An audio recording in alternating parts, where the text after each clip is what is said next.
Good morning everyone. Sounds a plan. ठीक है, काफी ज्यादा स्कूलिश फील आया मुझे।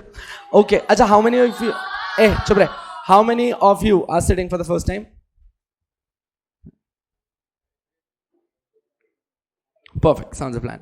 ठीक है, अच्छा, अब एक second please guys calm down, over excite मत हुआ करो। अब अच्छा, एक सेकंड वापस रिपीट कर देता हूं एक बार मैं आपके लिए। आप लोग क्या पढ़ रहे हैं पहले शेड्यूल समझ लीजिए। अच्छा, 8:45 10 आपका जो शेड्यूल है वो रहेगा JIGL का। 10 to 11 या फिर 11:15 तक का आपका शेड्यूल रहेगा SBEC का, डिपेंडिंग अपॉन कि अपन लास्ट कौन से टॉपिक पे 5-10 मिनट ऊपर नीचे हो जाते हैं। That's it. अब पहला सब्जेक्ट जो है आपका JIGL, जिन लोगों ने पहले सुन लिया वो सिर्फ 2 मिनट के लिए इसे रिपीट सुन ले। जिनका आज फर्स्ट टाइम बैच है, पोस्ट ये लेक्चर खत्म हो जाए मैं एक बार आपको JIGL what this subject is वो बताता हूँ, सिंस बार बार रेपिटेटिव नेचर में एक ही चीज बात ना करनी पड़े। आप जो सब्जेक्ट पढ़ रहे हैं jurisprudence, interpretation and general laws, ये इन 4 चीजों को जब आप पढ़ते हो तो ये आपको क्या सिग्निफाई कर रहा है? सबसे पहला वर्ड ये यूज करता है जूरिस्प्रूडेंस। जूरिस्प्रूडेंस सिग्निफाई करता है कि आज आपके सामने जिस भी तरीके के लॉज एग्जिस्ट कर रहे हैं, जो भी सारे लॉज आ रहे हैं, ये ओवर द टाइम सोसाइटी के अंदर डेवलप हुए हैं।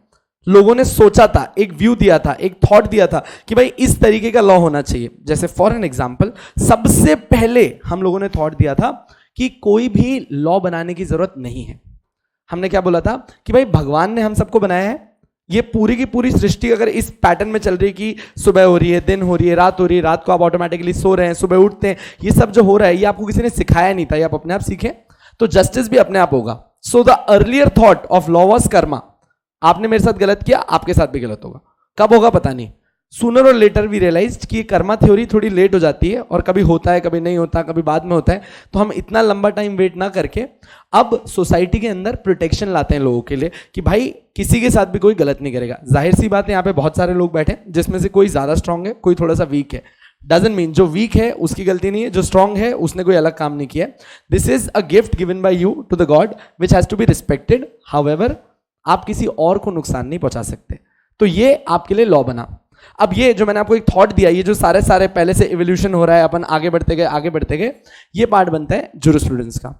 तो इस जूरिस्प्रूडेंस के अंदर अपन ने 2 चैप्टर्स डील करने हैं, 2 से 3 के चैप्टर्स आसपास मानिएगा जो सबसे इंपॉर्टेंट रहेंगे इसके। एक रहेगा सोर्सेज ऑफ लॉ, दूसरा रहेगा द कॉन्स्टिट्यूशन ऑफ इंडिया, और तीसरा रहेगा एडमिनिस्ट्रेटिव लॉ। ये 3 सब चैप्टर्स हैं जो जूरिस्प्रूडेंस का पार्ट बनते हैं। उसके बाद सेकेंड पार्ट है इंटरप्रिटेशन। इंटरप्रिटेशन का मतलब क्या होता है? When ever I use this word interpretation, हम ये दिखाना चाह रहे हैं कि जब कभी भी कोई लॉ को पढ़ के आपके दिमाग में कोई कंफ्यूजन आ रहा है, आप श्योरिटी नहीं ले पा रहे, तो आप अपना इंटरप्रिटेशन लगाते हो। जैसे फॉर एन एग्जांपल, अगर लिखा जाता है that mobile phones are prohibited in class, तो इसका ये मतलब नहीं है कि आप यहाँ पे डिस्को या फिर डीजे चला दें।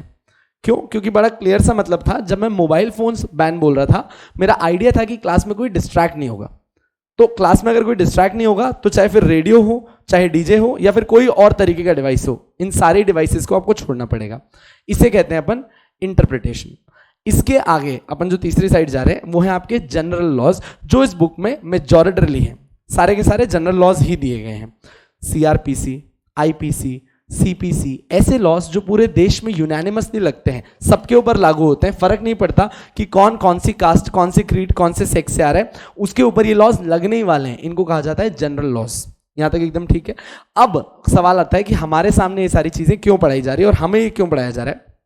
1, बीइंग अ कॉर्पोरेट लॉयर, कभी कभार एक कंपनी के सामने क्रिमिनल चार्जेस भी आते हैं। आप जब कंपनी लॉ पढ़ रहे होंगे, आपको बताया जाएगा कि भाई डायरेक्टर्स के अगेंस्ट क्रिमिनल चार्जेस आ गए हैं, या फिर डायरेक्टर्स के अगेंस्ट कोई एक्शन लिया जा रहा है जिसको आप ही डिफेंड करते हो। तो इट इज वेरी इंपॉर्टेंट कि आपको पता हो कि क्रिमिनल लॉ उनके खिलाफ क्या कह रहा है, IPC उनके खिलाफ क्या कह रहा है, या फिर एविडेंस एक्ट किस तरीके से चलता है। सो इसीलिए इन लोगों ने ऐड किया है। प्लस अगर आपके पास ये JIGL के सब्जेक्ट की पूरी नॉलेज है तो आपके लिए बड़ा इजी हो जाता है प्रैक्टिस करते वक्त एडवाइजरियल वर्क करना। अब जब आप एडवाइस करने जाते हो तो एडवाइस में आप कॉर्पोरेट एडवाइस भी दे सकते हो, एज वेल एज अगर कोई कंपनी लिटिगेशन में जा रही है, मतलब केसेस में जा रही है, तो उनको भी एडवाइस कर सकते हो। So as a PCS also ये सब्जेक्ट आपकी हेल्प करता है। Coming down to next, the relevance and the type of subject this is. ये सब्जेक्ट एग्जाम में थोड़ा सा टफ आता है। अगर अपन बात करें चारों की हायरकी में, तो सबसे टफ होता है आपका कंपनी लॉ का पेपर। क्यों? क्योंकि उसमें डायरेक्ट शूट क्वेश्चंस नहीं आते हैं, जबकि उनके अंदर क्वेश्चंस कैसे होते हैं, जो आप लोगों को केस बेसिस दिए जाते हैं कि इस केस में आप क्या करते हैं। सेकंड जो अपन बात करते हैं, आता है सबसे खतरनाक पेपर, वो होता है JIGL। उसके बाद के जो दोनों पेपर हैं वो कंपैरेटिवली बहुत सिंपल होंगे। SBEC and tax. ये पेपर काफी सिंपल होंगे। टैक्स क्यों सिंपल होगा? क्योंकि एमसीक्यू हो गया है, तो एमसीक्यू होने की वजह से बहुत टेंशन कम होगी इसकी। और एसबीईसी अगर आपने कंपनी लॉ अच्छे से पढ़ा है तो आपका एसबीईसी भी काफी स्ट्रांग जाता ही जाता है, क्योंकि दोनों हैंड इन हैंड चलते हैं। जब मैंने पोर्शन पढ़ रहे होंगे तो बहुत बार आपको ऐसे टॉपिक भी क्लैश होंगे कि उसी दिन विकास सर ने पढ़ाया, उसी दिन मैंने भी पढ़ाया, तो काफी ऐसे क्लैश होते हुए चलते हैं। तो it's again a very good subject. Sir SBEC क्यों लाया गया? एसबीईसी लाने का रीजन बड़ा सिंपल था, कंपनी लॉ बहुत ज्यादा वास्ट हो गया था, तो इन लोगों ने कंपनी लॉ के मेजर सेक्शंस को बाहर निकाल के एसबीईसी में डाला, plus different kind of businesses पढ़ाने के लिए वो एक और सब्जेक्ट बना दिया, जबकि पहले ये सब्जेक्ट एग्जिस्ट नहीं करता था। ठीक है, अब आज का हमारा डिस्कशन जेआईजीएल के अंदर जनरल लॉज के ऊपर होगा। मैंने आपको 3 बताई थी, जूरिस्प्रूडेंस, इंटरप्रिटेशन, जनरल लॉज। आज का डिस्कशन जनरल लॉज के ऊपर है। अब जनरल लॉज में कौन सा पढ़ रहे हैं? आपका one of the biggest chapter इस बुक का, दैट इज आईपीसी 1860। ठीक है, अच्छा, what does this mean? Indian penal code 1860। एक second, first thing first, year देख रहे हो कहां का रहा है? 1860 मतलब कब का लॉ है? प्री इंडिपेंडेंस लॉ है, आजादी से पहले का लॉ। मतलब 1860 से ये प्रैक्टिस चलती आ रही है, 1860 से आईपीसी चल रहा है। इसके अंदर बहुत अमेंडमेंट्स आए, बहुत चेंजेस आए, पर बात समझना, ये चेंजेस क्यों आए? क्योंकि ओवर द टाइम हम सब ने सोचा कि कहीं ना कहीं पे हमें पनिशमेंट्स को स्मार्टरली बेटर करना होगा। जैसे फॉर एन एग्जाम्पल, अगर आप आजादी से पहले चले जाएं तो भारत के अंदर फांसी तो चलते फिरते दे दी जाती थी। आपने अपने कितने नेशनल हीरोज की फांसी सुनी होगी? भगत सिंह फांसी, उनके साथ राजगुरु फांसी, ऐसे कितने सारे लोग थे, आपने फांसी सुनी है। आजादी के बाद आपने कितनी फांसी के ऑर्डर सुने? Very rare, very rare. हम किनको फांसी देते हैं? टेररिस्ट, जिन्होंने मास किलिंग कर दी हमारे यहाँ के। तो आइडिया समझना, इंडिया ने अपने आप को बहुत मॉडिफाई करके बहुत ह्यूमनली बना दिया। इंडिया ने कहा कि प्लीज एक बात समझो, killing a criminal leaves the same number of criminal. एक खूनी था, तुमने जाके उसको मार दिया, अब तुम खूनी हो, नंबर ऑफ खूनी तो बराबर ही रह गए, फर्क नहीं आया। आपने सुधरने का मौका देना है, आप हर बात पे फांसी नहीं दे सकते। तो इंडिया ने अपने पनिशमेंट्स को बहुत मॉडिफाई किया, पनिशमेंट्स को कम किया। एज अगेंस्ट ब्रिटिशर्स ने पनिशमेंट्स बहुत ज्यादा रखी थी, बहुत खतरनाक रखी थी, इसीलिए आईपीसी के अंदर काफी अमेंडमेंट्स आए हैं। प्लस मैं एक अमेंडमेंट जो कभी भी किसी बुक में डालता नहीं हूं पर डायरेक्ट करवाता हूं, वो है आपकी आईपीसी की applicability.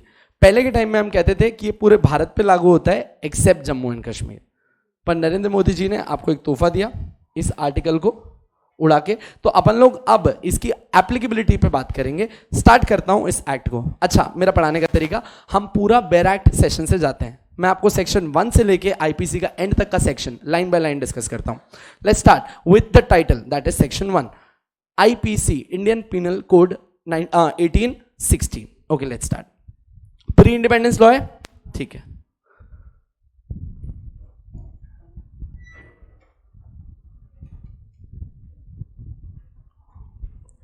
So it is a pre independence law. अच्छा, कैन एनीवन टेल मी, ये कह रहा है इंडियन मतलब मेरे पूरे भारत पे लागू होता है।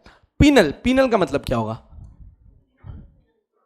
कम ऑन, पीनल का मतलब क्या होगा? पीनल का मतलब है punishment. Anything else anyone wants to add?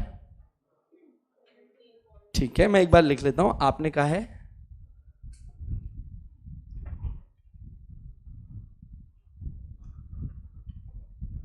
Punishment, मतलब कि क्या आप ये कहना चाह रहे हो कि इस कोड के अंदर सिर्फ और सिर्फ, इस कोड के अंदर सिर्फ और सिर्फ ऑफेंसेस और उसकी पनिशमेंट लिखी गई होगी?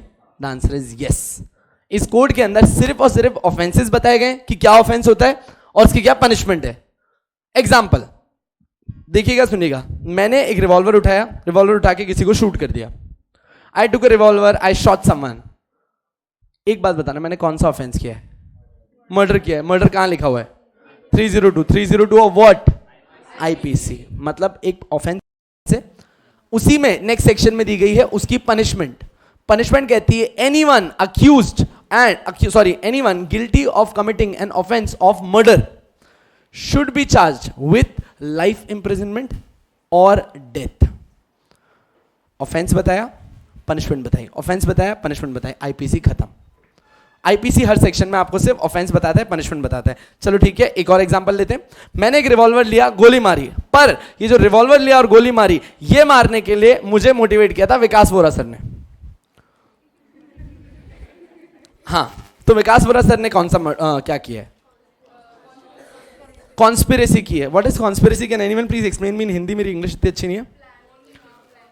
प्लानिंग करनी, प्लानिंग क्या की उन्होंने? तो प्रोवोक किया, मोटिवेट किया, मार दे, दैट्स इट। तो क्या सेक्शन में लूं इनको? अच्छा साले शाने, ठीक है, the answer is right 120 B, 120 B. अच्छा, क्या आप ये बोल सकते हो Vikas sir is guilty of committing a murder? आपने कहा सर मर्डर नहीं किया उन्होंने, मर्डर तो आपने किया है, वो तो आपको प्रोवोक कर रहे थे, आपके साथ प्लान कर रहे थे, आपको रिवॉल्वर दिला रहे थे, पर करने वाले तो आप ही हैं, उन्होंने सिर्फ पद प्रदर्शित किया। श्योर है? अच्छा पर एक सेकंड, पद किसने प्रदर्शित किया? विकास सर ने। चला मैं, मेरे को ये जानना है कि मुझे ज्यादा बड़ी पनिशमेंट क्यों ने? कितने लोग कहते हैं मेरे को सेम पनिशमेंट? ऐसा क्यों? अरे यार मारा तो मैंने ना, कहां लिखा है ऐसा? ठीक है, सेक्शन 120 बी ऑफ आईपीसी कहता है कि मैं आपको कोई पनिशमेंट बता ही नहीं रहा। उसने क्या बोल दिया कि जिसके साथ भी ये सेक्शन लग गया, मतलब कि अगर 302 के साथ ये सेक्शन लग गया तो जितनी 302 की पनिशमेंट होगी उतनी आपकी पनिशमेंट होगी। अगर इसका हिंदी मतलब कहूं तो आईपीसी ने यह कहा है कि जिसने हत्या की और जिसने उसके साथ प्लानिंग की दोनों बराबरी से लायबल हैं, दोनों को सेम पनिश करना। तो आप सोच रहे हैं एक प्लानिंग आपको कितना डेंजरसली हर्ट कर सकती है? यस, ठीक है। अच्छा अब एक सेकेंड, मेरे को एक चीज समझाना है इस चीज में कि प्लानिंग इतना डेंजरसली हर्ट कर रही है आपको। मैं आपको एक चीज फैक्ट बताता हूं, एक बार के लिए कोर्ट ऑफ लॉ में सेक्शन 302 से आप बच सकते हो। शायद मर्डर की डेफिनेशन में आप ना फंसे, पर अगर गलती से आपके ऊपर 120 भी लग गई ना, उससे बचना नेक्स्ट टू इम्पॉसिबल है। ये एज गुड एज आपको केस हराने की धारा है। This section is one of the dangerous sections जिसकी वजह से आपने केस हारना है। Let's take an example for this. मैं, Vikas sir, Harish sir, Suraj sir और 4-5 लोग, हम 4-5 लोग साथ में थे। विकास सर आगे बढ़ के किसी का मर्डर करते हैं, हम सब वहीं खड़े थे, वी डिड नथिंग, अरेस्ट हो गए। मर्डर का सेक्शन किस पे लगेगा? अच्छा सच्ची बोले तो हम चारों को आइडिया भी नहीं था कि क्या हो रहा है, हम चारों को आइडिया भी नहीं था क्या हो रहा है, पर फिर भी पुलिस क्या बोलेगी? साथ में खड़े थे तो कुछ तो प्लान किया ही होगा, और हमारे ऊपर क्या आएगा? 120 बी। अच्छा मर्डर तो हुआ है, ये तो श्योर है। विकास सर सिर्फ ये प्रूव करने की कोशिश करेंगे कि उन्होंने मर्डर नहीं किया है। तुम कैसे प्रूव करोगे? तुम तो वहां खड़े थे और प्लानिंग दिखती नहीं है। Planning can be seen, murder can be seen.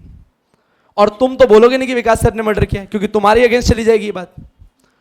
तो इतनी खतरनाक डेंजरस सेक्शन है 120 भी, जिसकी कोई हद नहीं है। वो अपने इस चैप्टर के अंदर डील की जाएगी।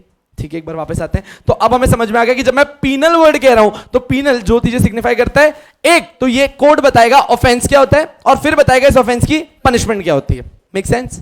Next, why do we use this word code and not act? जो पुराने वो नहीं बोलेंगे, रोको लीक मत करो। हाँ जी, why do we use this word code and not act over? हमने ऐसा क्यों नहीं बोला इंडियन पीनल एक्ट 1860? ओसामा आप बता दो। ओसामा नहीं, ओसामा आप बता दीजिए, बस आप पहले थे फिर भी बता दो।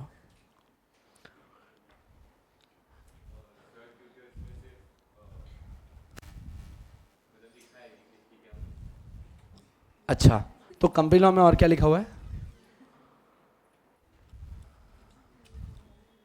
नहीं, ठीक है, दिस साइड। जी मैम क्या बोलते हैं आप? Why code and not act? नहीं, बता दो, चलो आप बता दो। अरे आपको आपको ही बोल रहा हूँ। हाँ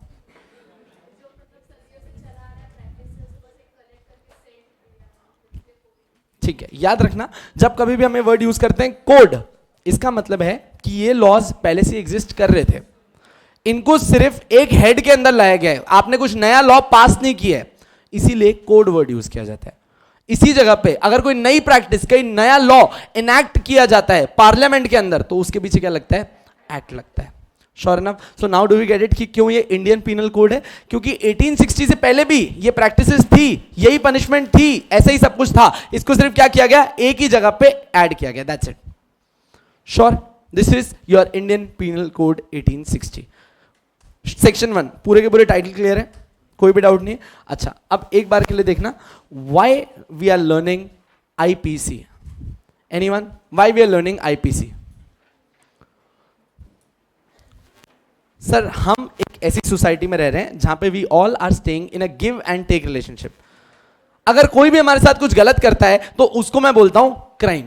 कोई भी अगर मेरे साथ कुछ गलत करता है उसको मैं बोलता हूं क्राइम। और ये क्राइम किसी के साथ नहीं हो इसीलिए बनाया गया आपके लिए आईपीसी। तो सबसे पहले आपको आईपीसी के अंदर जो इसका बेसिक इंट्रोडक्शन है उसमें the word crime has to be understood. Yes,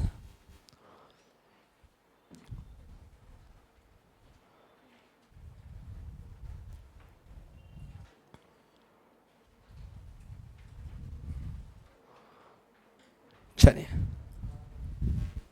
inside वालों को नोट्स नहीं मिले ना इधर। चलिए आ जाते हैं क्राइम में।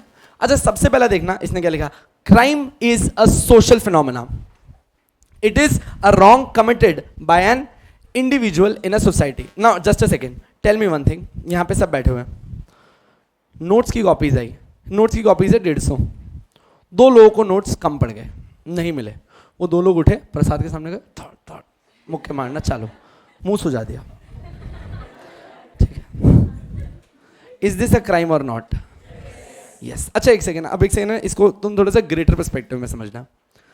ये मुक्के जिस इंसान ने उठ के प्रसाद भैया के मुंह पे मारे, इसने खाली प्रसाद भैया के दिमाग में डर सेट किया कि हम सबके दिमाग में, अपन सबके दिमाग में।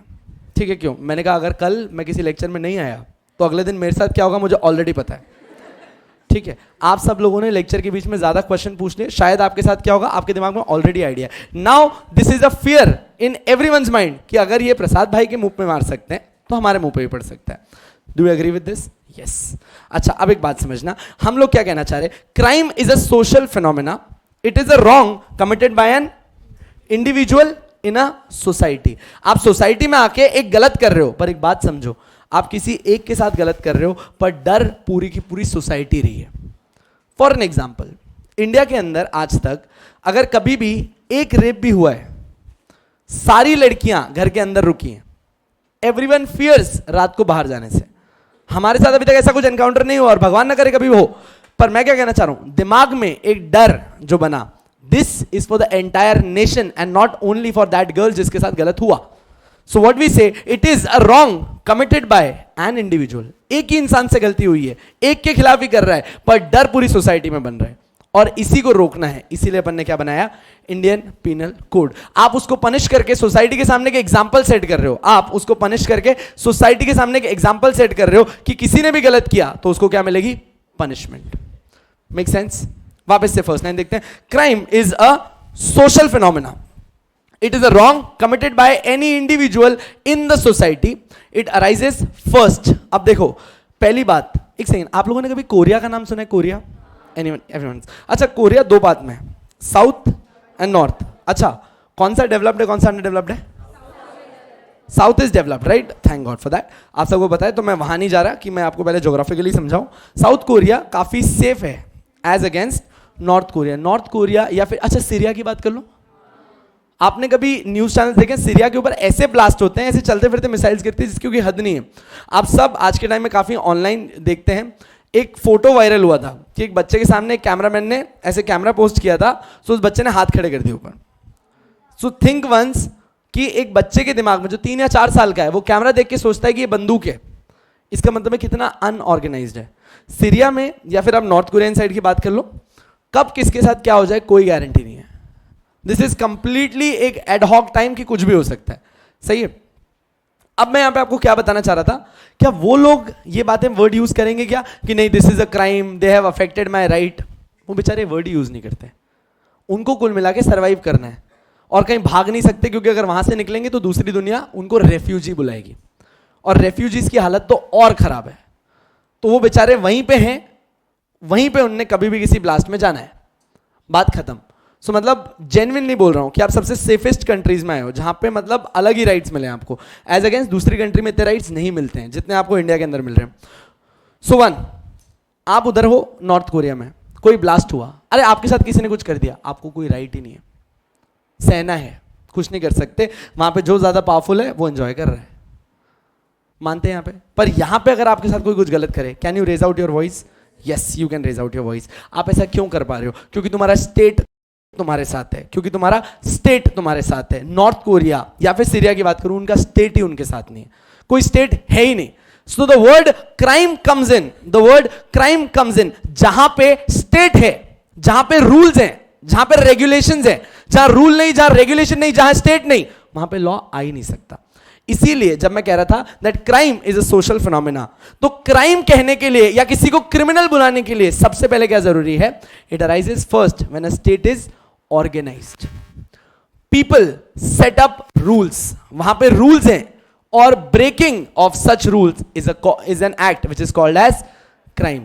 पर क्राइम कहने के लिए पहले स्टेट होना चाहिए, स्टेट ने आपके लिए रूल बनाने चाहिए। एक सेकेंड, आज रेड लाइट थी, आपने सिग्नल तोड़ा, दिस इज अ क्राइम और नॉट? This is. क्यों? क्योंकि स्टेट है, स्टेट ने आपके लिए रूल बनाया था और आपने वो रूल तोड़ा। रात को 11:30 बजे मैक्सिमम सिग्नल्स बंद होते हैं, मानते हो? आप उस टाइम सिग्नल देखते भी हो क्या? नहीं, सिर्फ एक येलो लाइट ब्लिंक कर रही होती है, क्रॉस कर जाते हो, उस टाइम कोई रूल नहीं है। Breaking of that is not a crime.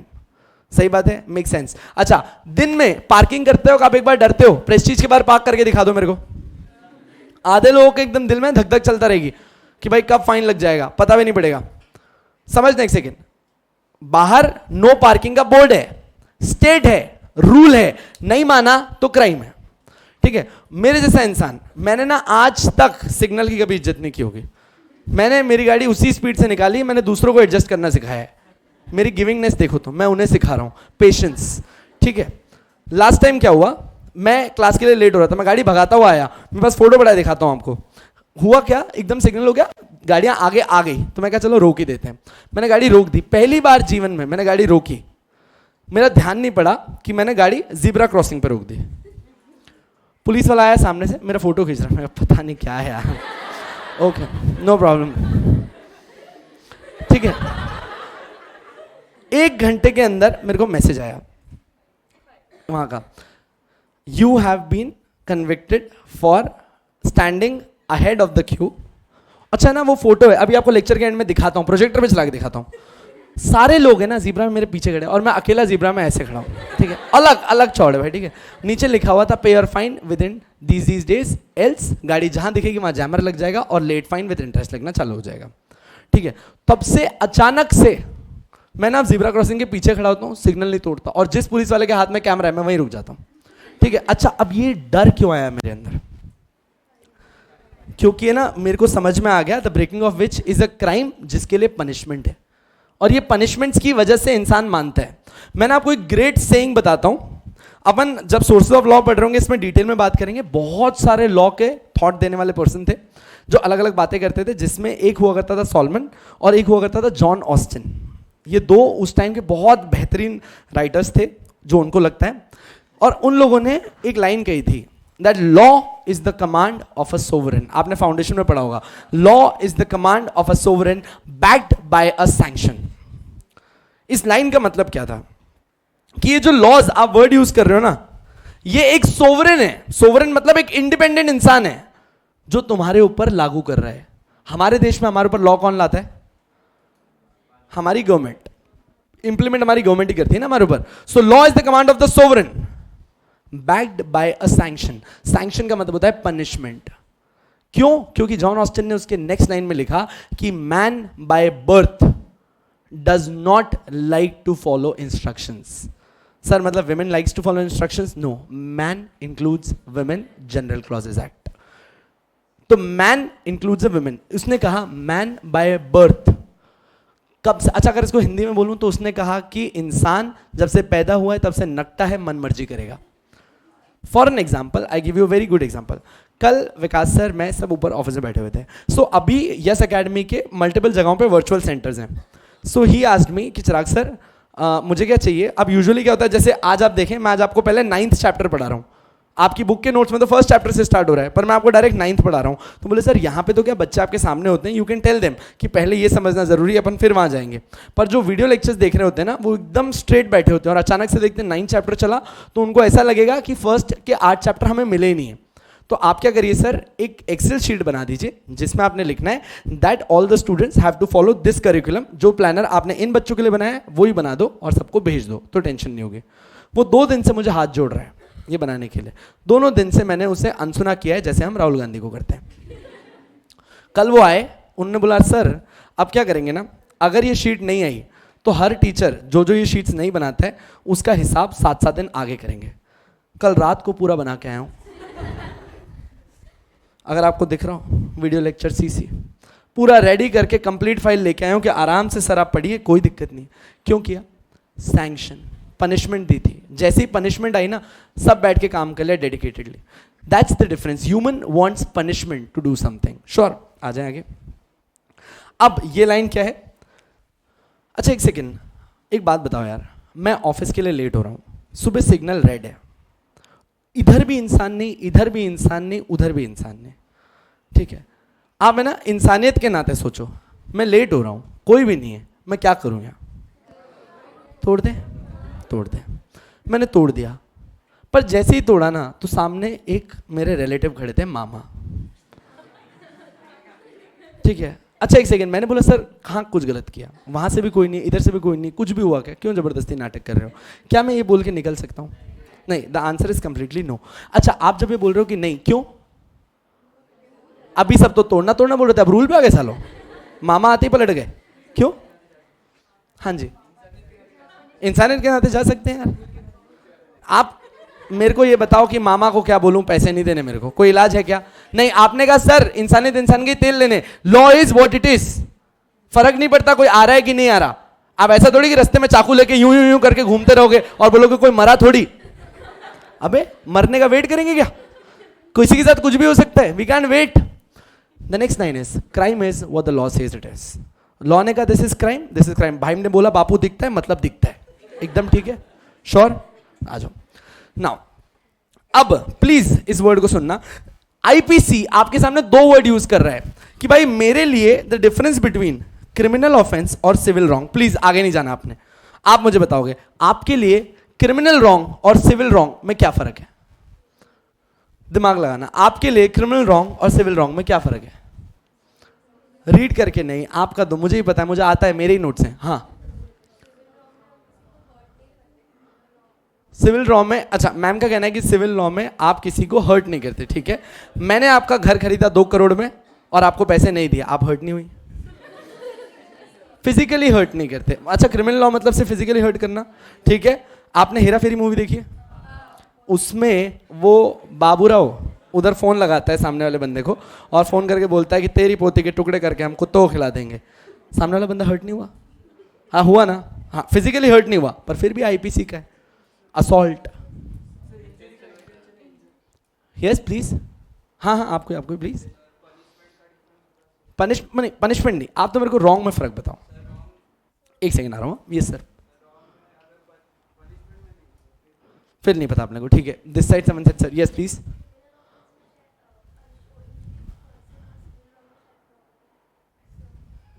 जरूरी नहीं है खाली प्रॉपर्टी, हाँ जी। अच्छा मेंस्ट्रुआ सिविल रॉन्ग में भी हो सकता है। मेंस्ट्रुआ का मतलब होता है गंदी सोच, गलत सोच कभी भी हो सकती है। एक्सेसरीज क्या? एक्सेसरीज क्यों एक्ट नहीं होता? Shit up. हाँ जी, एनीवन एल्स? अच्छा एक सेकेंड, मैंने आपके सामने 2 सिचुएशंस रख रहा हूं, आप मेरे को बताना है इसमें क्या हो रहा है, समझना। इफ आई टुडे, अच्छा आज अपन समय बैठे हुए आराम से, अचानक से सामने से एक बंदा आता है, कौन है? उसका नाम है प्रसाद, ठीक है? प्रसाद अभी कुछ देर पहले कोई मस्ती की वजह से ऑफेंड हो गया कि भाई मुझे क्लास के बीच में छेड़ा गया, ठीक है? वो आया, बंदूक लेके आया, उसने बोला thank you God, that that that 3 गोली मारी और भाग गया। अच्छा 3 में से 2 गोली हो गई मिस, ठीक है? 1 गोली पराग को लग गई, ठीक? अच्छा आप में से किसी को कुछ हुआ अभी तक? नहीं, आप एकदम वेल एंड सेफ हैं। तो मैं क्या बोलूं, चलो guys let's continue with the lecture. बाकी सब तो सेफ हो ना? आपने कहा पागल हो गया क्या? इंसान की जात नहीं दिखेगी यहाँ पे, ठीक है? और ऑन द कॉन्ट्री मैं खुद यहाँ से नीचे आऊंगा। मेरा कहने का मतलब क्या है कुल मिला के, कि हम में से कोई यहाँ पे रहेगा नहीं। So when a crime we say that it is a criminal wrong, it is not against just an individual, it is against the entire society. However आपको बताया कि मेरे साथ उस दिन एक चेक बाउंस हो गया दोस्तों, तो तुम सब भी घबरा गए? आप चेक नहीं लोगे? नहीं, आप लोगे चेक, कोई फर्क नहीं पड़ रहा। क्यों? ये सिविल रॉन्ग है। अच्छा आपको बताया मैंने एक कॉन्ट्रैक्ट किया था, वो कॉन्ट्रैक्ट सामने वाले ने ब्रीच कर दिया, तो यू नॉट फियरिंग इट, सो मैं कहना क्या चाह रहा हूं कि जब सिविल रॉन्ग होता है तो वो सिर्फ दो लोगों के बीच में होता है, डर भी उन्हीं को है, उनको प्रॉब्लम भी उनको है, सोल्यूशन भी उनको ही चाहिए, कोई बीच में नहीं आ सकता। अब एक एग्जांपल, मेरे और विकास सर के बीच में एक कॉन्ट्रैक्ट हुआ कि मैं उनकी कार 15 लाख में खरीदूंगा, ठीक है, बढ़िया। मैं नीचे गया, जब मैंने गाड़ी चालू करी तो गाड़ी के स्टार्टर ने मुझे आवाज़ दे दी कि मैं 10 रुपये के लायक नहीं हूँ। तो मैंने चाबी बाहर निकाली, बाहर निकला, मैंने उनकी चाबी दी, मैं आराम से आराम नहीं करना मुझे यहाँ काम, बाहर निकला, अपनी गाड़ी चालू करी, निकल गया। अच्छा एक सेकेंड, ये सब होते हुए देख रहे थे विपुल सर, उनको पता नहीं क्यों माथा चढ़ी, गुस्सा आया, जाके पुलिस स्टेशन खड़े हो गए, बोले पकड़ो साले को। विकास का दिल तोड़ा उसने। Can this be done? नहीं, क्यों? आपने कहा सर एक चीज समझो, कॉन्ट्रैक्ट किनके बीच में था? मेरे और विकास सर के बीच में। विपुल सर क्यों बीच में आ रहे हैं? It is between the parties. However, मैं लकड़ी लेके बाहर गया दौड़ते हुए, नीचे कोई इंसान दिख गया और मैंने उसके साथ स्टार्ट कर दिया हॉकी खेलना, ठीक है एकदम। ये चीज होते हुए विपुल सर ने देख ली, वो पुलिस स्टेशन चले गए कंप्लेन करने। मैं कहा तेरे को कुछ किया मैंने? लकड़ी मेरी, सर उसका, मार मैं रहा था, मार वो खा रहा है, तू क्यों बीच में आ रहा है? क्या मैं ऐसा बोल सकता हूं? नहीं, क्योंकि जब मैं क्राइम वर्ड यूज करता हूं वो अगेंस्ट द सोसाइटी होता है, जबकि मैं सिविल रॉन्ग वर्ड जब यूज करता हूं ना वो एक इंडिविजुअल के अगेंस्ट होता है। Getting the difference? की सबसे बड़ा डिफरेंस एक क्राइम में और सिविल रॉन्ग में कहां आता है? Let's start. So the difference between a criminal offense and civil wrong is that while the former मतलब पहले वाला, that is criminal offense, is considered a wrong against the entire society, अच्छा, because of their grave nature. A civil wrong is a wrong done to an individual. Make sense till now? No problem. Let's go ahead.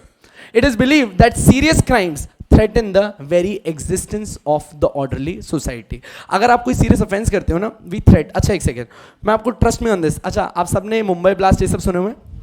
सबने सुने हुए? Anyone has been to Mumbai? Okay, many. I don't know about you, but मैं cab prefer करता हूँ मुंबई में for 2 good reasons. एक, मुझे जीना पसंद है और मेरे मन में डर है कि किसी दिन वापस कोई मूड ना हो कि धमाका ना हो जाए, एक। सेकंड, मैंने वहां के बारे में सुना है कि उधर ट्रेन में बहुत जेब कटती है, ठीक है। ये 2 डर है, तो मैं कहा शांति से अपन अपनी जगह पे कैब में चलते हैं, 200 रुपये ज़्यादा, आधा घंटा ज़्यादा, पर सही सलामत और अपने पैसों पे पहुंच जाऊंगा, एकदम सही है। तो इसकी वजह से मैं शिफ्ट होता हूँ। अब एक बात बताओ, इसी जगह पे अगर वहां पे जेब ना कटती होती, ब्लास्ट ना होते होते, तो शायद मैं थोड़ा एक्स्ट्रा पेन ले लेता और उस ट्रेन में चढ़ जाता। So what we are trying to say कि क्राइम का नेचर इतना ग्रेव होता है ना कि लोग फियर करते हैं सोसाइटी के अंदर रहने से, और हमारी कंट्री क्या चाहती है कि हमारी सोसाइटी में कोई भी रहने से फियर ना करे। एवरीवन, अच्छा लड़के यहाँ पे जितने भी लड़के हैं, रात को 1 बजे बाइक लेके घूम सकते हो आराम से, कोई दिक्कत है क्या? कोई दिक्कत नहीं, आप आराम से घूम सकते हो। ऑन द कॉन्ट्री, ये चीज़ जब मैं लड़कियों को बोलूँ कि 1 बजे बाइक लेके कहीं भी घूमने निकल जाओ, यू विल फियर, ठीक है। नहीं, आप लोग खतरनाक है, आपसे सोसाइटी फियर करती है। मैं एक जनरल बात कर रहा हूँ, एक जनरल फिलॉसफी है कि आपके घर वाले आपको रोक लेंगे या एक फेयर रहता है। अच्छा, और कुछ नहीं होगा ना तो आपको कोई ना कोई लिचड़ क्रिएचर मिल जाएगा जो अननेसेसरली कमेंट पास कर रहा होगा for no good reason. So again and again वो लिचड़ क्रिएचर लड़कों को नहीं छेड़ेगा, क्योंकि उसे पता है कि हम उल्टे आएंगे, पर उसको पता है कि बच्चियां आगे निकल जाएंगी तो उनको छेड़ेगा बैठ के। So that's how they work.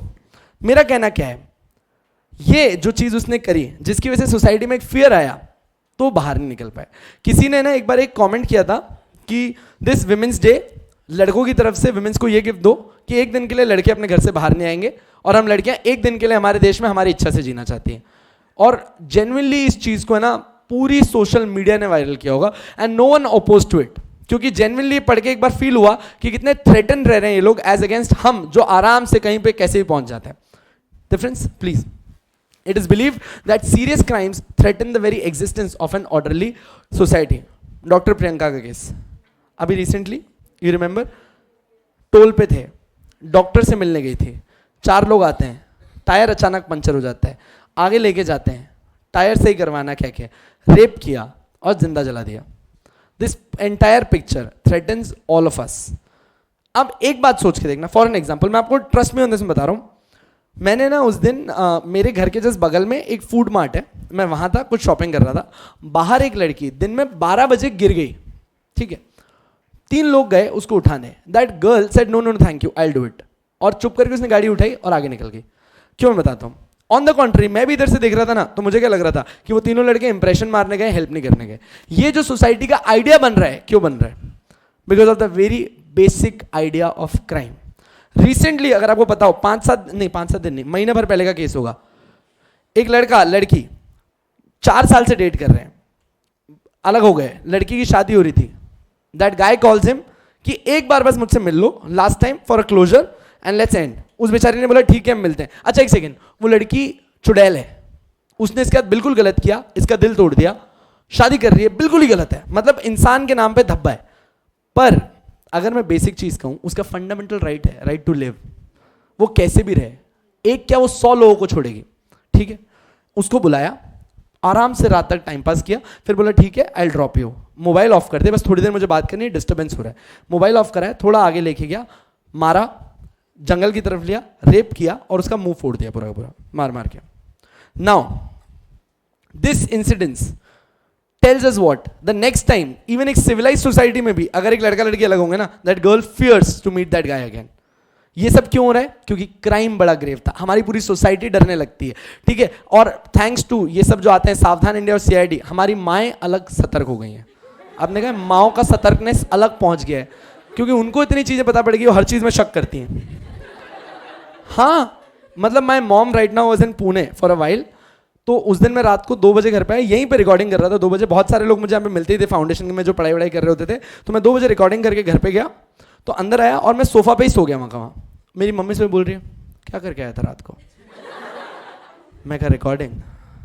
कहती नहीं तू अंदर आके नहीं सोया, जरूर कोई नशे की होंगे. मैं कहा पागल हो गई हो क्या? मैं कौन बताता है तुमको ये सारी चीजें?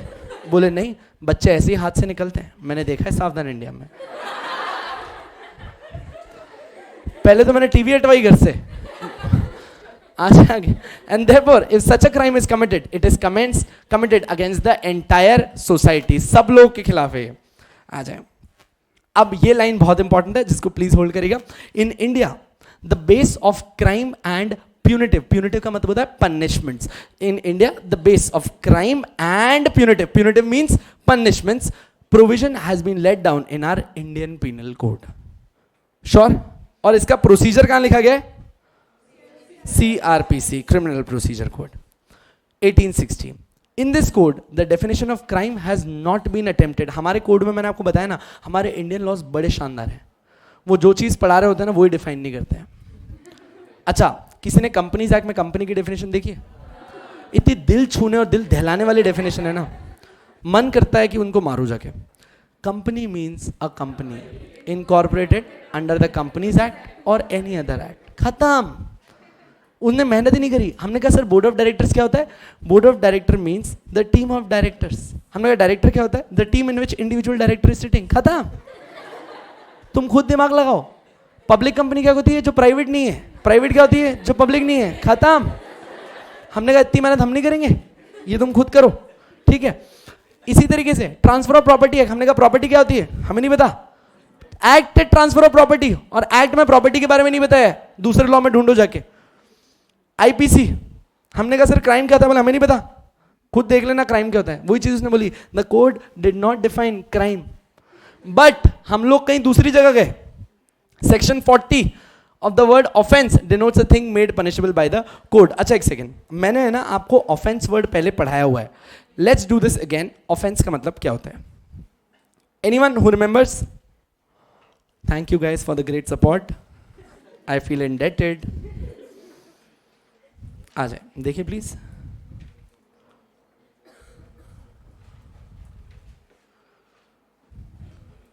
प्लीज देखिएगा. आपने कहा ये वर्ड ऑफेंस. जब मैं ये कहता हूं word offence, it means any kind of wrong. ठीक है, अब देखिए समझिए, इसने कहा एनी काइंड ऑफ रॉन्ग. अब जब कभी भी दोस्त, कभी भी ऑफेंस की बात आती है ना, आपको 2 एक्ट देखने होते हैं. ऑफेंस के लिए हमने 2 एक्ट बताए. सब एक्ट ने अपने हिसाब से ऑफेंस को अलग अलग तरीके से बताया है. पर क्योंकि हम क्रिमिनल लॉ पढ़ रहे हैं, तो क्रिमिनल लॉ में 2 जगहों पे ऑफेंस की बात की गई है. कौन से हैं वो?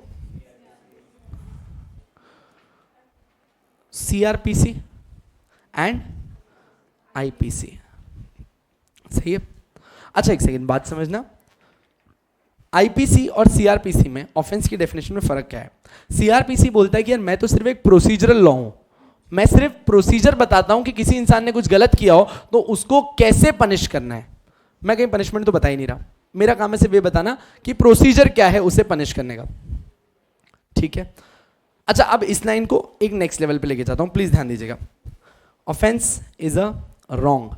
सीआरपीसी क्या बोलता है कि यार मैं तो कहीं पे बताया नहीं ऑफेंस क्या है। सीआरपीसी बोला मेरे लिए आपने किसी भी एक्ट के अंदर, किसी भी लॉ के अंदर भारत में अगर ऑफेंस किया है तो सीआरपीसी के हिसाब से क्या है, वो ऑफेंस है। So offense as per CrPC means any offense under any law in force. तो जो भी लॉ भारत के अंदर इन फोर्स है, जो भी लॉ भारत के अंदर इन फोर्स है, अगर वहां पे आपने गलत किया है तो आपने सीआरपीसी के हिसाब से गलत किया है। Let's take an example for this.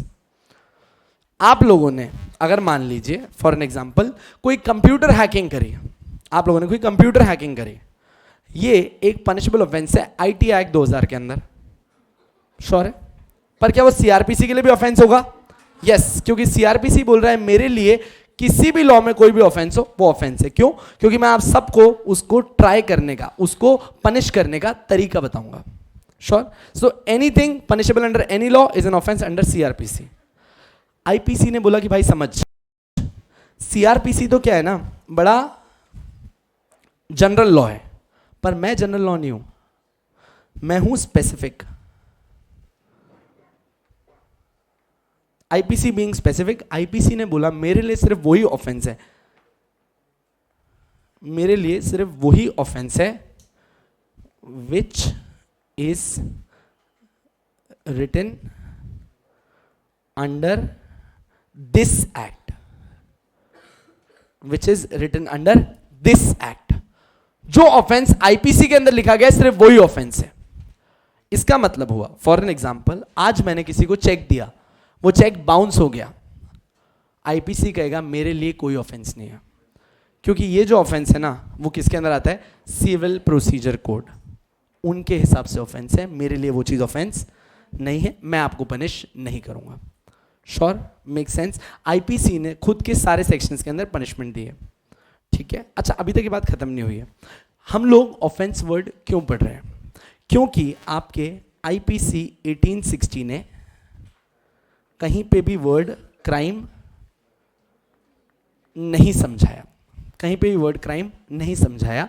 तो हमने क्या बोला कि आईपीसी ने सेक्शन 40 के अंदर क्या समझाया है, offence, and any offence is nothing but a crime. Make sense? Crime word कहीं नहीं समझाया पर ऑफेंस समझाया है, और हर ऑफेंस क्या है, क्राइम। ठीक, लिख लिया सबने? बढ़ोगे? आ जाओ, एक बार प्लीज लास्ट वाला पैराग्राफ वापस से रीड मार के देख लीजिए, if you find any doubt for this.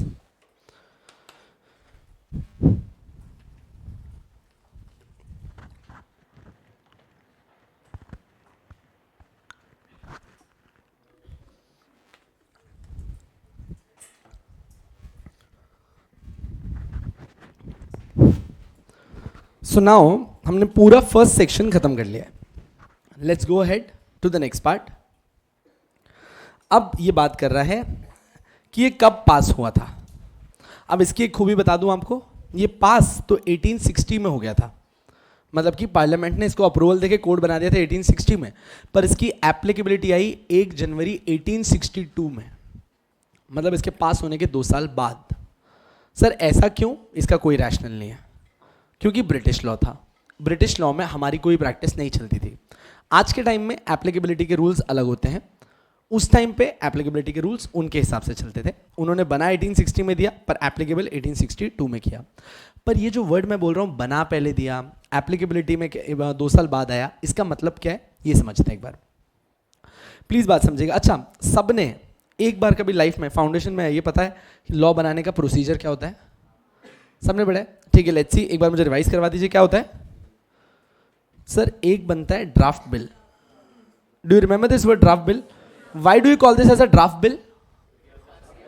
Sir क्योंकि ये एक इनकम्प्लीट बिल है, अभी तक अप्रूव नहीं हुआ है, अप्रूव होता तो हम इसे बिल बुलाते। जब कभी भी किसी भी चीज के आगे ड्राफ्ट लग जाता है ना, वो इनकम्प्लीट होता है। याद रहेगी ये बात। So now this was a draft bill. ये ड्राफ्ट बिल कहां आता है सर? ये आता है पार्लियामेंट में। ठीक है, पार्लियामेंट में कितने हाउसेज होते हैं? लोकसभा, राज्यसभा। अच्छा दोस्त याद रखना, ये बिल को लोकसभा में भी पास होना पड़ेगा, राज्यसभा में भी पास होना पड़ेगा। अगर दोनों हाउसेज में से एक जगह भी फेल हो गया, ये लॉ नहीं बनेगा। Sure enough? सो दोनों का अप्रूवल होना जरूरी है। नाउ लेट्स सपोज, अच्छा एक चीज अपन ने इस चीज के ऊपर बहुत डिस्कशन करना है। कुछ बिल्स ऐसे भी होते हैं जिसमें राज्यसभा की अप्रूवल की जरूरत नहीं होती है।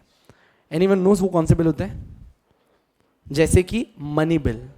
ठीक है, अपन आएंगे उसके ऊपर डिस्कशन करने। सिर्फ एक बात बता रहा हूं कि क्या ना, यूजुअली पढ़ाते पढ़ाते लोग ये कह देते हैं कि दोनों हाउस जरूरी होता है, पर कुछ कुछ बिल्स में एक्सेप्शनली लिखा गया है कि सिर्फ लोकसभा ने भी हाँ बोला तो वो लॉ बनेगा ही बनेगा। श्योर है? But in 95% of the cases दोनों हाउसेस का अप्रूवल लगता ही है। श्योर है यहां तक?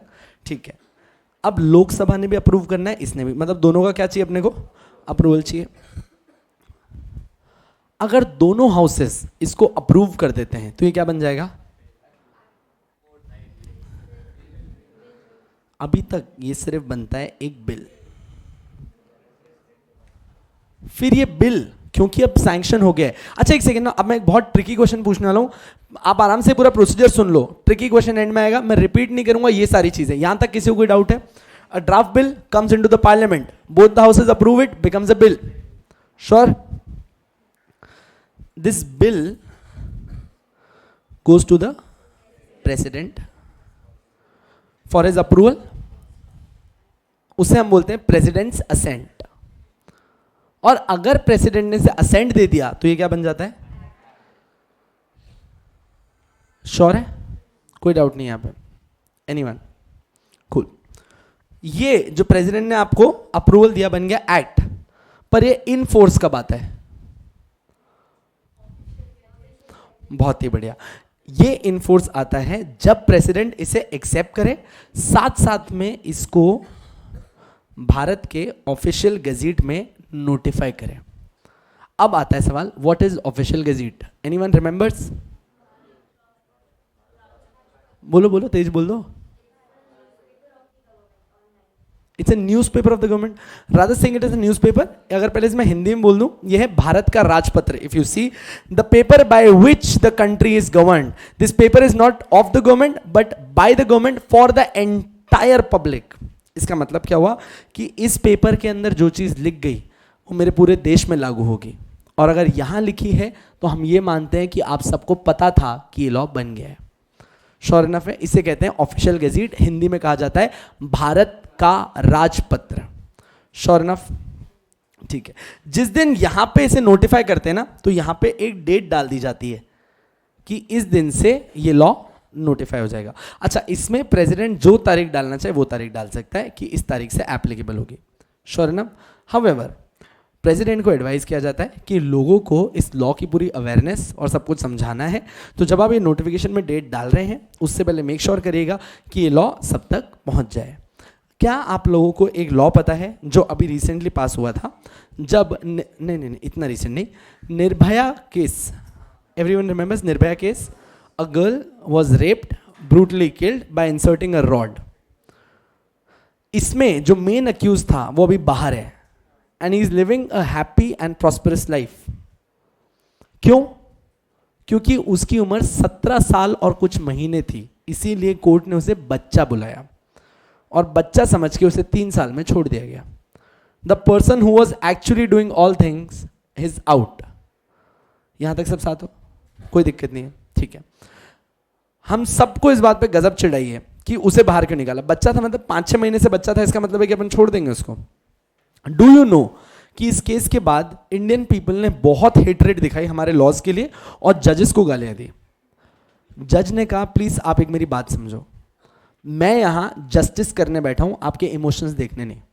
आई अंडरस्टैंड कि आपके इमोशंस कह रहे हैं कि वो गलत है, मेरा भी उतना ही गुस्सा है, पर अगर मैं मेरे इमोशंस पे जजमेंट देने लग गया तो मैं 5-5 दिन में सजा देने लग जाऊंगा। और मेरा काम इमोशंस में नहीं है, मेरा काम है कि जो लॉ मेरे सामने लिखा हुआ आया है उसे पढ़ के समझूं और सिचुएशन में लगाऊं। और मुझे इस लॉ में लिख के दिया गया है कि एक बच्चे को 3 साल से ज्यादा की सजा नहीं देनी है, चाहे उसने कुछ भी किया हो, बात खत्म। पर इंडियन लेजिस्लेचर को पहली बार फील हुआ कि इंडिया के बच्चे अब हो गए डेवलप। अच्छा ना, यहां बैठा हुआ हर कोई इंसान ना, अच्छा anyone juvenile out here right now? Thank God for this. मैंने आपको हमेशा बताता हूं, जुवेनाइल में आप एक बात समझना, आप आज से थोड़ा सा अपन है ना अपने एकदम अपने टाइम में चले जाते हैं। अपन जब 10, 11, 12, 13 साल के थे, we were quite unaware of many things. आप है ना आपके 12, 13 साल के भाई से मिल लेना, वो तुमको ऐसी चीजें सिखा देगा ना जो तुमने अभी रिसेंटली सीखी होंगी, ठीक है ना? क्यों? Generation gap, they have become fast as against us, जो आज भी उनके मुकाबले स्लो ही हैं, ठीक है ना? मेरा छोटा भाई है, वो भी ना 12th क्लास में, क्या बॉडी बनाई होगी उसके, हर वक्त सिर्फ पोस्ट देख लेना, उसके पोस्ट में हमेशा उसका हाथ ऐसे ही होता है, ठीक है? किसी के साथ ही खड़ा होता है, वो फिक्स है, फिक्स, और रिपीट नहीं करते हैं भैया। और मुझे फोटो भेजते हैं, हाउज इट, क्या रिप्लाई करूं? अगर मना करूंगा तो कहेगा अनकूल है, हाँ बोल दूंगा तो चाचा जी को बता देगा, देखो भैया ऐसे बोलते हैं। तो मैं दोनों के बीच में फंसा हूं, मैं कहा चुप रहो। पर people have become aware, very very aware. और ये बात हम सबको पता है, पहले के टाइम पे कहा जाता था कि 18 से कम का बच्चा सच में बच्चा है। आज के टाइम में हम मानते हैं कि 13-14 साल के बाद हर चीज उसको आइडिया है। इसीलिए उस दिन एक बात समझ में आई, जब एक 17 साल का इंसान रेप कर सकता है, एक 17 साल का इंसान मर्डर कर सकता है इतनी ब्रूटली, हम लोगों ने लॉ को बदल दिया। अगर आपको ना पता हो तो जुवेनाइल जस्टिस एक्ट पास किया गया आज से 3 साल पहले, जिसने कहा कि वैसे तो आप 18 से पहले बच्चे ही हो, पर अगर 16 साल की उम्र के बाद किसी ने भी कोई ऐसा हीनियस क्राइम किया, जैसे कि एसिड फेंकना, मर्डर कर देना, रेप कर देना, आप लोगों को हम अडल्ट ही मानेंगे और 14 ईयर्स की इंप्रिजनमेंट देंगे। अच्छा, ये जो था ये पहले एक ड्राफ्ट बिल की तरह आया होगा पार्लियामेंट में, दोनों हाउसेस के सामने, दोनों ने अप्रूव किया होगा तो क्या बन गया होगा? बिल। प्रेसिडेंट ने इसमें असेंट दिया तो क्या बन गया? एक्ट। और फिर इसको क्या किया होगा? नोटिफाई। प्रेसिडेंट ने जब इसको नोटिफाई किया ना, तो ये लॉ हर न्यूज चैनल पे, हर जगह पे समझाया गया था, जो भी डाउट्स थे उसके क्लैरिफिकेशन दिए गए थे, उसके बाद इसे इंपोज किया गया था। श्योर इनफ, पक्की बात है। अब यहां तक बोलो किसी का कोई डाउट हो तो, वरना मेरा क्वेश्चन है। यस, कभी भी याद रखना, किसी क्रिमिनल लॉ का रेट्रोस्पेक्टिव इफेक्ट नहीं हो सकता। मैं रास्ते से आ रहा था, मेरे सामने 2 चींटियां मटक मटक के चल रही थी, मैं उछला, कूदा, ठप। अचानक से ऊपर न्यूज देखी, मित्रों आज से ants are our aunties, anyone killing ants will be given death punishment. But आज से नहीं, ये लॉ का प्रोस्पेक्टिव इफेक्ट होगा, आगे लग सकता है। बोलने से पहले अगर मैंने कुछ किया तो उसका कोई इंपैक्ट नहीं होता। जब मैंने वो काम किया था तब वो क्राइम नहीं था। Question comes to an end. किसी भी लॉ का पीछे इफेक्ट नहीं आता, सिर्फ प्रोस्पेक्टिव इफेक्ट होता है। पर कौन से लॉज का? क्रिमिनल लॉ का। इसको ध्यान रखना, सिविल लॉज की बात करूंगा बाद में, क्रिमिनल लॉ का रेट्रोस्पेक्टिव इफेक्ट नहीं आता है। चलो एक सेकेंड, यहां तक किसी को कोई डाउट और पूछ लो? No? Okay, now I have a question. अच्छा, बिल मतलब कि अब ये लॉ बने गई, राइट? मतलब इसीलिए आप उसे बिल बुला रहे हो, इट्स अ कंप्लीट थिंग। तो प्रेसिडेंट, अच्छा एक सेकेंड, तो फिर इसे बिल ही क्यों बोल रहे हो? आप उसे ड्राफ्ट बिल ही बोलते रहो, क्योंकि अभी तक उसकी कंफर्मेशन आई नहीं है। जबकि मैंने कहा था ड्राफ्ट मतलब इनकम्प्लीट, बिल मतलब कंप्लीट। तो यहां बिल क्यों लिखा? इसकी जगह बोलते draft bill, parliament, Lok Sabha, Rajya Sabha approval, bill subject to, या फिर लिख देते act subject to the approval of president, वो बेटर वर्ड होता। यहां पे बिल की जगह मैं लिख सकता था ना act subject to the approval of president. एक ही बार मना कर सकता है, तो फिर पास होगा ही कैसे? नहीं, वो उल्टा है, वो बिल के उस पे होता है। लोकसभा और राज्यसभा ने अगर रिजेक्ट कर दिया तो वो लोग क्लैरिफिकेशन देते हैं। Come on, let's try this. इसको बिल क्यों बोला? कोई चेंज नहीं आ सकता इसमें। अब इसका एक फैक्ट सुनना, एकदम हजम करके हमेशा याद रखना। ये बिल क्यों बोला है? क्योंकि आज नहीं तो कल अभी एक्ट बनेगा ही। क्यों? द प्रेसिडेंट के पास कुछ भी पावर्स हो, बट एक स्टेटमेंट है जब आप प्रेसिडेंट के पावर्स आर्टिकल 50 52 के बीच में पढ़ेंगे तो 51 में बड़ी मीठी सी बात कही गई है। वो कहता है द प्रेसिडेंट इज बाउंड, वापस सुनना, the president is bound to work on the advice, the president is bound to work on the advice of the council of ministers. The president is bound, हमारे देश के जो राष्ट्रपति हैं वो मजबूर होंगे कि उन्हें मानना पड़ेगा कि जो काउंसिल ऑफ मिनिस्टर्स कहेंगे। सोचो अगर प्रेसिडेंट के पास ही इतना ज्यादा पावर है तो नरेंद्र मोदी ने प्रेसिडेंट बनने के लिए इलेक्ट क्यों नहीं किया और प्राइम मिनिस्टर बनने के लिए क्यों इलेक्ट किया? क्योंकि प्रेसिडेंट को हमारे देश में हमने मुंह बोला पावर दिया है। President can not refuse if दोनों इन हाउसेज ने इसे अप्रूव किया है। प्रेसिडेंट को इसे अप्रूव करना ही पड़ेगा, मतलब वो सिर्फ एक खाना पूर्ति का काम कर रहे हैं। आपने कहा सर ये क्या बात हुई, प्रेसिडेंट है, कोई रास्ता चलता ठुल्ला थोड़ी है, आप खाली बोल रहे हो साइन करने के लिए बैठा है, फिर तो सोनिया गांधी से कर रहा, तो हमें क्या दिक्कत है? बात समझना वापस से। प्रेसिडेंट को एक तरफ से तो हमने बोल दिया कि आपके पास पावर नहीं है, पर दूसरी तरफ से देखो पावर कैसे दिया। प्रेसिडेंट इस बिल को रिजेक्ट नहीं कर सकता, हाउएवर प्रेसिडेंट के पास एक पावर है विथ होल्डिंग द बिल। अब विथ होल्डिंग द बिल का मतलब क्या है? ये काउंसिल ऑफ मिनिस्टर्स प्रेसिडेंट को जिद नहीं कर सकते कि साइन कर। प्रेसिडेंट चाहे तो उसको 2 साल बोल दे कि मैं सोच रहा हूं, आप उसे रोक नहीं सकते। 2 क्या 4 साल रोक दे, आप कुछ नहीं कर सकते। प्रेसिडेंट बोल रहा है मैं सोच रहा हूं, जब मुझे सही लगेगा नोटिफाई करूंगा। ये लॉ देश में कब एप्लीकेबल होगा ये प्रेसिडेंट डिसाइड करेगा। हाउएवर इस बिल को वो रिजेक्ट नहीं कर सकता। हेंस जब ये बिल बना था ना ये फाइनल था, पर इसकी एप्लीकेबिलिटी किसके डिस्क्रिप्शन पे है? प्रेसिडेंट के डिस्क्रिप्शन पे है। That's what we were learning about right now. Please एक बार से वापस आना अब इस चीज को। क्या अब आपको समझ में आया कि भारत में ये एक्ट पास कब हो गया था? 1860। पास होने का मतलब था बिल 1860 में बन गया था, पर एप्लीकेबिलिटी उस टाइम के प्रेसिडेंट ने कितने टाइम बाद दी? 2 साल बाद दी। Got the logic behind this? The IPC was passed in the year 1860 but it came in force from 1st of January 1862। ये लाइन हर बार हम अपने हाथ से काटेंगे जैसे नरेंद्र मोदी जी ने उधर काटी। To the whole of India, that's it. इसके नीचे का सिर्फ पहले वाला है जो पढ़ लो, जिसको काटना है, except the state of Jammu and Kashmir, but now this is applicable to the entire India. Status क्या था समझो, मैं जानबूझ के बार बार बोलता हूं। पहले क्यों नहीं एप्लीकेबल होता था? क्योंकि आर्टिकल 370 बीच में आता था। आर्टिकल 370 क्या करता था? कश्मीर को भारत का एक अद्भुत हिस्सा तो बताता था, पर उसको स्पेशल स्टेटस देता था कि अभी तक वहां पे सारे लॉज एप्लीकेबल नहीं हो सकते, ये हमारे लिए स्पेशल है, तो कुछ ही लॉज यहां पे लागू होंगे, बाकी लॉज वहीं के बनाएंगे। नरेंद्र मोदी जी ने कहा ये भारत का हिस्सा है, ये वाली लाइन हम रहने दे रहे हैं, बाकी सब हम डिलीट कर रहे हैं। सो जस्ट इन केस अगर आपको लगता हो कि आर्टिकल 370 हट गया है तो ये गलत है। आर्टिकल 370 आज भी है। अगर आप आर्टिकल 370 पढ़ेंगे तो आर्टिकल 370 कहता है, article 370 of the constitution states that Jammu and Kashmir is an inseparable part of India, is an inseparable part of India. Second, article 370 clause 2 में बोला गया that it has been given a special status. हमने कहा हम 370 हटा ही नहीं रहे, हम सिर्फ 370 का जो नीचे वाला क्लॉज है ना उसको हटा रहे हैं। पहले वाला क्लॉज तो हम मानते ही हैं that it is an inseparable part of India, खत्म। तो जैसे ही तुमने नीचे का पार्ट हटाया तो अब वो सिर्फ एक नॉर्मल हिस्सा बन के रह गया है जो एज गुड एज सारे लॉज फॉलो करेगा। Make sense? अब पढ़ो उसको। The state of Jammu and Kashmir in the view of special status under 370 of the constitution has a separate penal code though substantially of the same nature and character of IPC. उन्होंने IPC copy किया था पर उसको Indian penal code की जगह penal code of Jammu and Kashmir बोला जाता था। हमने ये पूरा पार्ट यहां से उड़ा दिया। श्योर है? आप भी हटा दें। स्पेशल स्टेटस का मतलब समझ में आया? समझना जरूरी था, ठीक है। आपकी बुक के अंदर जब ये वाला आएगा तब उस पार्ट पे मैं इसको हटा दूंगा। चले अब एक सेकेंड, बोलो यहां तक इंडियन पेनल कोड में कोई दिक्कत? कुछ भी नहीं, शॉर्ट है। अब है ना, 2 चीजें आती है आपके सामने। एक होता है इंट्रा टेरिटोरियल जुरिस्डिक्शन, दूसरा होता है एक्स्ट्रा टेरिटोरियल जुरिस्डिक्शन। इस बार आने वाले टाइम के लिए ये क्वेश्चन सबसे इंपॉर्टेंट है, इंट्रा वर्सेस एक्स्ट्रा, ठीक है। सो मार्क दिस इंपॉर्टेंट।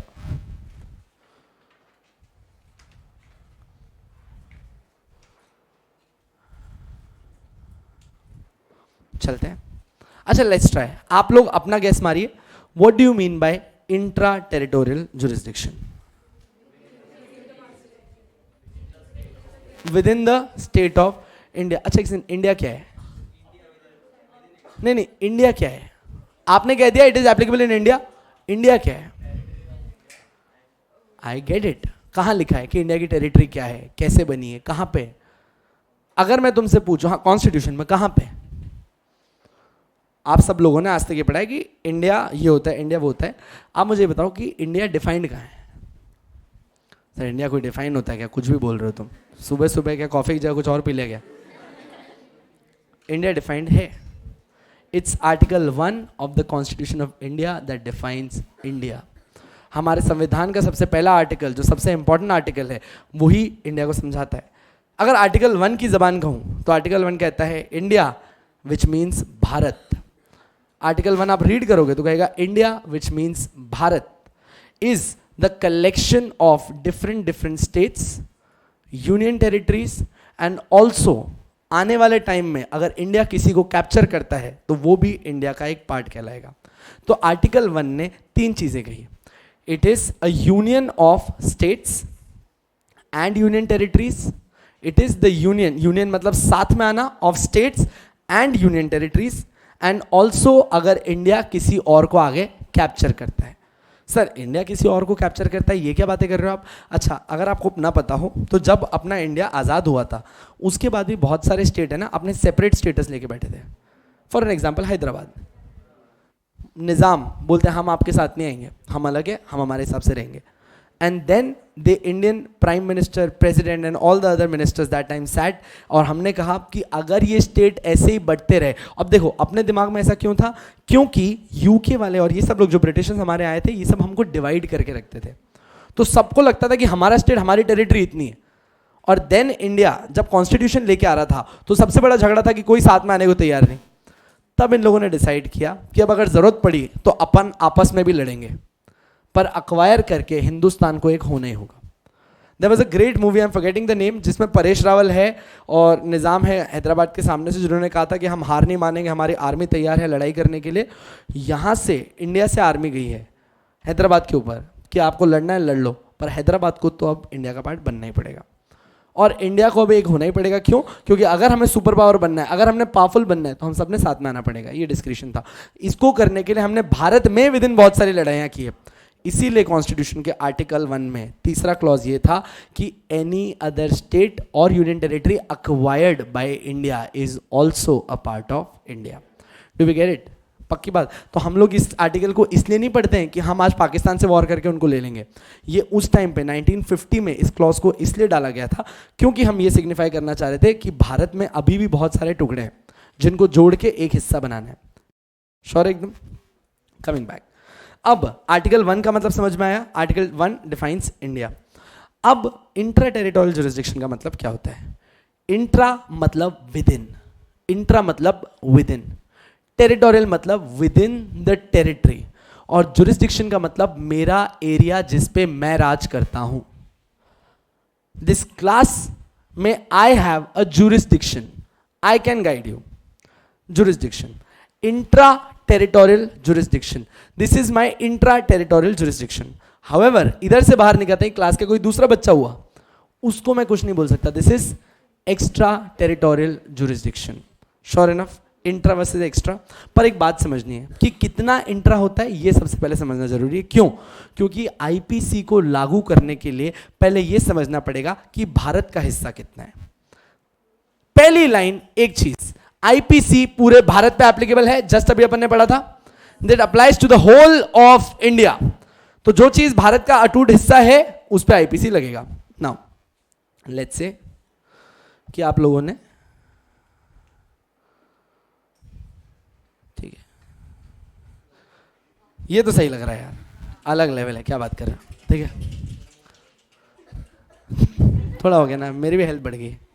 हाँ जी, ये देश का निचला हिस्सा, ठीक है, इसके आसपास देख रहे हो मेरी ड्राइंग का लेवल, तुम खुद समझ गए। अगल बगल है पानी, श्योर है? पानी के ऊपर क्या होगा? हवा। अब आईपीसी कहाँ का लगता है? आईपीसी की एप्लीकेबिलिटी की बात करें, it is applicable to the entire land of India, right. Next, पानी. अब आपको आईटी एक्ट में भी शायद तक सर ने बताया होगा दैट 12 नॉटिकल माइल्स तक हमारा पानी है, और इस पानी के ऊपर की हवा भी हमारी है. श्योर है. IPC is applicable to the whole of India, it's territorial water and the air above that water. तो क्या मैं कह सकता हूं आईपीसी लैंड पे लगता है, हमारे सी वाटर पे लगता है, and air above that water, इन सब पे लगता है. This is nothing but your intra territorial jurisdiction. अगर इस पानी में आके किसी ने हमारे साथ कुछ गलत किया, आईपीसी लगेगा. इस एयर में आने के बाद किसी ने हमारे साथ कुछ गलत किया, आईपीसी लगेगा. हमारी जमीन पे आकर किसी ने कुछ गलत किया, आईपीसी लगेगा. Sure enough. अच्छा, एक कंसेप्ट है जो मैं आपको पहले भी बोल चुका हूं, वापस से सीख के रख लो. ये इंडिया है, इसके इंडिया के बगल में कौन सा देश आता है?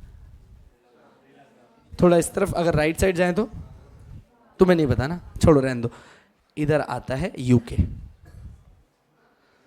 जान दो ना, तुमको क्या करना है, बात की गहराई में जाओ. क्या ज्योग्राफी पढ़ा रहा हूं तुमको? Now this is the water between UK and India. सही बात है. अब हमारा 12 नॉटिकल माइल यहां खत्म होता है. उन लोगों ने भी कहा 10 नॉटिकल माइल, उनका 10 यहां खत्म हो रहा है. So this is UK's water and this is India's water. ये जो बीच का एक पैसेज खाली रह गया है,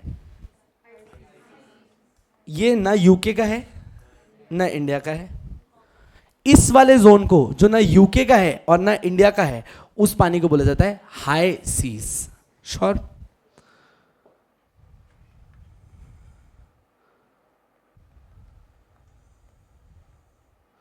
ठीक है, this is your high seas. Sure enough.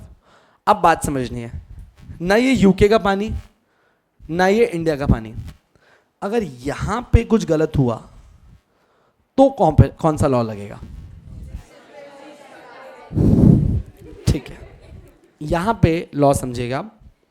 अगर इस पानी में जो शिप है, अच्छा एक चीज याद रखना, अगर आपका शिप और एयरक्राफ्ट भारत के पानी से बाहर निकल गया और उस पर भारत का झंडा नहीं है, तो हम ये मानते हैं कि ये किसी भी देश का नहीं है.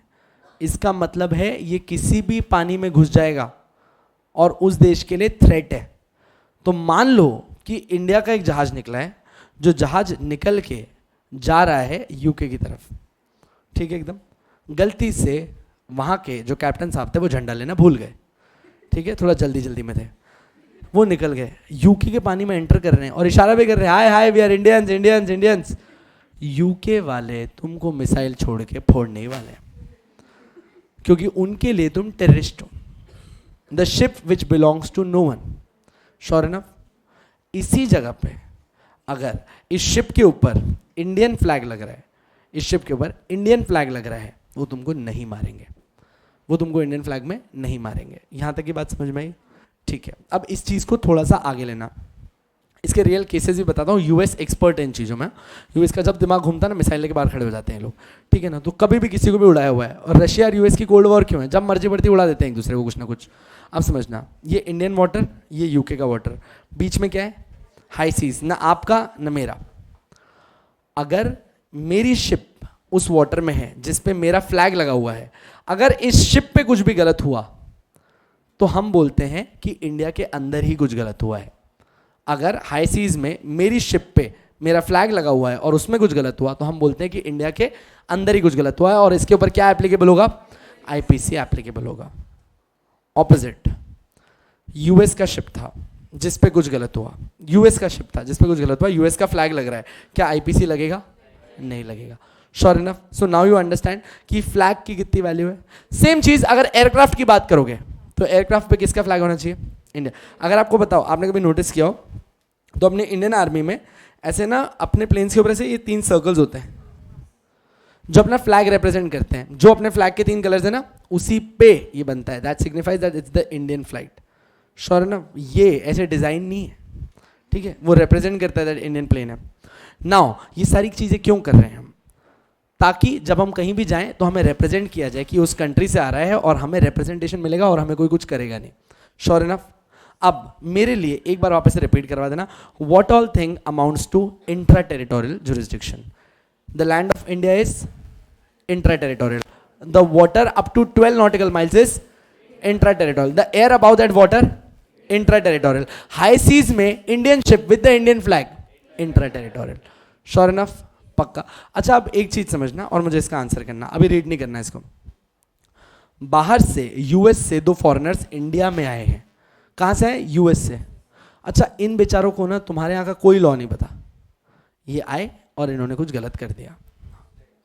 ठीक है, तो इनका कहना, हाँ बिल्कुल बिल्कुल जेन्युइन हार्टी मिस्टेक. ठीक है, मान लिया हमने. इनको पनिश करें कि नहीं करें? कितने लोग बोलते हैं कि सर, अच्छा ईमानदारी से इनको लॉ नहीं पता था, झूठ नहीं बोल रहे बेचारे, they are coming for the first time. कितने लोग बोलते हैं कि सर पनिश मत करिए, वार्निंग देके छोड़ दीजिए? ओके, सम पीपल आर दयालु आउट हियर. ठीक है. बाकी सब लोग, कितने लोग बोलते हैं पनिश करें? Okay, the majority says punish करो. ठीक है. ऐसा क्यों यार? पनिश क्यों? मतलब ह्यूमैनिटी नहीं तुम्हारे अंदर? सर देखो, ignorance of law is no excuse. इग्नोरेंशिया नॉन एक्सक्यूज एक्ट. Ignorance of law is no excuse. Yes. हाँ हाँ हाँ. Shit up. आ जाओ वापस से. अब बात समझना, इस लाइन को हमेशा याद रखना. इसके ऊपर अपन ने एक बहुत शानदार केस डिस्कस करना है, मुबारक अली. ठीक है, एकदम आपके नोट्स में डाला है मैंने मेरे हिसाब से. यस, मुबारक अली अहमद का केस है. ये केस आगे डिस्कस करेंगे, अभी नहीं पढ़ाऊंगा मैं केस. सिर्फ इस लाइन को सुन के रख लेना और समझ के रखना.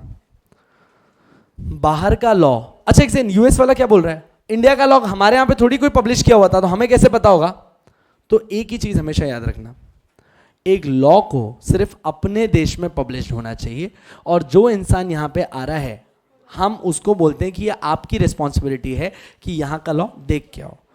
एक बार के लिए समझना, just for an example, Pakistan से कोई यहां पे आया, उस बेचारे को सच में लॉ नहीं पता था, उसने आगे छोटा सा ब्लास्ट कर दिया. उसने कहा हमारे यहां अलाउड है, तो क्या ये चल जाएगा? क्यों? ये तो फॉरेन लॉ है, you won't allow it. Bangkok से कोई इंसान यहां पे आया, हेलो देयर, बैंकॉक में डांस बार अलाउड है. इंडिया में है क्या? नहीं है. अब वो जबरदस्ती चिल्ला रहे हैं डांस बार ओपन करो, आज़ादी आज़ादी, हमको चाहिए आज़ादी. दोगे क्या आज़ादी? नहीं दे सकते ना. क्या हाँ तुम क्या अपने शौक पूरे कर रहे हो यहाँ पे? अलग लोग हाँ चिल्ला रहे हैं. Yes, so what we are trying to say, आप बाहर से मेरे देश में आ रहे हैं, आप लोगों को यहाँ का लॉ पता होना चाहिए. बालिकाओं, आपके जहन में जो तत्परता से बात आ रही है कि सर फॉरेन लॉ हमें नहीं पता होना चाहिए, firstly that is a part of contract act. Contract act is a species of civil law. हम पढ़ रहे हैं क्रिमिनल लॉ, तो आपने कहीं पे भी सिविल लॉ का कोई ट्रेस यहाँ पे हिट नहीं करना है. तो वापस आ जाए इस जगह पे. Now please try to understand. मैंने आपको ने एक एग्जाम्पल दिया था, ये मेरे रियल फैमिली में हुआ है. माई कजिन, बहुत ही दूर के कजिन, वेंट टू दुबई. उनकी मम्मी ने लड्डू पैक करके दिए थे उनको. एयरपोर्ट पे बंदा अरेस्ट हो गया लड्डू की वजह से. मतलब क्यों? ऐसा नहीं कि दुबई बड़ा डाइट फ्रेंडली है. हम क्या कहना चाह रहे हैं, दुबई ने बोला कि आप जो लड्डू लाए हो वो है खसखस के लड्डू, और खसखस दुबई में बैन है. अब सोचो, एक माँ का प्यार वहाँ बैन है. ठीक है, तो दुबई वालों ने उसको अरेस्ट किया, बोला खसखस यहाँ पे नशे का पदार्थ माना जाता है. अरेस्ट अंदर.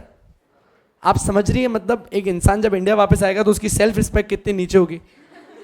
तो दुबई में अरेस्ट हो गया था, क्यों? खसखस के लड्डू लेके गया था. आप समझ रहे हो? मुझे लगता है उसे वहीं सुसाइड कर लेना चाहिए था. और उसे बाहर निकालने में 25 दिन लग गए. 25 दिन वो जेल में रहा क्योंकि खसखस के लड्डू लेके गया था. हमारे यहाँ से हम क्या कह रहे हैं कि हमारे यहाँ तो खसखस के लड्डू नॉर्मल है, तो दुबई बोले वहीं खा, यहाँ मत लेके आ, क्योंकि जब तू मेरे यहाँ आ रहा है तो तुझे मेरे लॉस फॉलो करने पड़ेंगे, तुम्हारे यहाँ के लॉस नहीं चलते. Sure enough? अच्छा मेक श्योर. अच्छा, एनीवन नोज कि हमने इंडिया में कितने सारे ड्राई स्टेट्स हैं जो लोग तकलीफ में जी रहे हैं यहाँ पे? गुजरात ड्राई स्टेट है. ए हेलो हेलो प्लीज. हमारे राजस्थान में ऐसी कोई तकलीफ नहीं है. Coming back, Gujarat is a dry state. ठीक है, अगर आप पटना की तरफ चले जाएं तो वहां पे भी ड्राई स्टेट कर दिया गया। सो अब ये जो ड्राई स्टेट्स है ना, इनमें रूल क्या कह रहा है कि यहाँ पे शराब का सेवन और विक्रेता दोनों ही आपको नहीं मिलेंगे ऑन पेपर। एकदम सही है। अब बात समझो, मान लीजिए फॉर एन एग्जाम्पल मैं यहां से महाराष्ट्र से जा रहा हूं राजस्थान मेरी कार में। मेरे वहां के बहुत अच्छे फ्रेंड ने बोला कि प्लीज महाराष्ट्र से आते आते मेरे लिए 3 लिकर की बॉटल्स लेके आना। मैं कहा इतनी सी बात, ले आऊंगा आते आते। मैंने 3 लिकर की बॉटल्स ही गाड़ी में रखी। क्या महाराष्ट्र में कोई मेरे को पकड़ सकता है? नहीं, उल्टा पुलिस वाला तुम्हारे साथ बैठ के बैठेगा, ठीक है, आराम से बैठेंगे, कोई तकलीफ नहीं है इनको। पर महाराष्ट्र से राजस्थान जाने के लिए बीच में पड़ता है गुजरात। मैं गुजरात क्रॉस, मेरे को गुजरात में रुकना भी नहीं है, मैं बस पार करके राजस्थान निकल रहा हूं।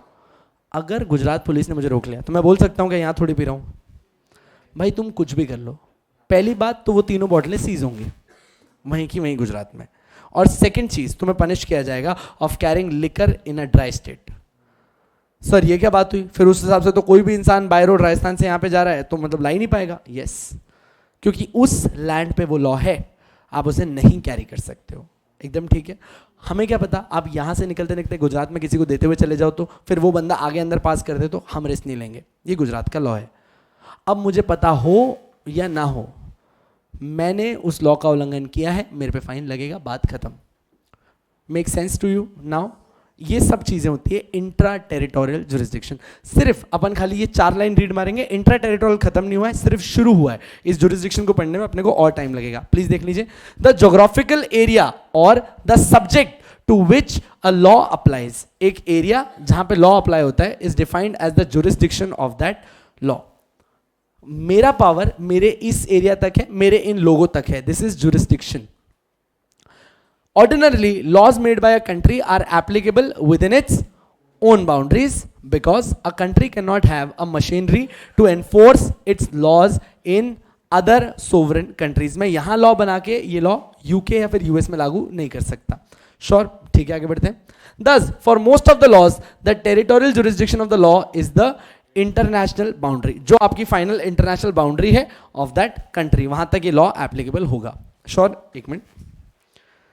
अब अगर अपन लोग बात करें, इसके आगे नहीं जा रहे, अभी इंट्रा टेरिटोरियल में अपने को कोर्ट्स के साथ पूरा डील करना है, सिर्फ ये लाइन पढ़ना।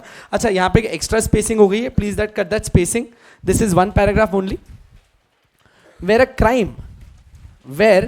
Crime under any provision of IPC is committed, क्योंकि हमारा एक्ट सिर्फ किसकी बात करने वाला है? आईपीसी की। जहां कभी भी एक क्राइम, क्या क्राइम आईपीसी में डिफाइन हुआ है? नहीं हुआ, तो कैसे बताओगे क्राइम क्या है? ऑफेंस। ऑफेंस क्या डिफाइंड है? सेक्शन 40। चलो, is committed within the territory of India, the IPC applies and the court can try. Oh, why have I used this word? The court can try. Try क्या? वो तो case चलाएगा ही, कोशिश थोड़ी करेगा।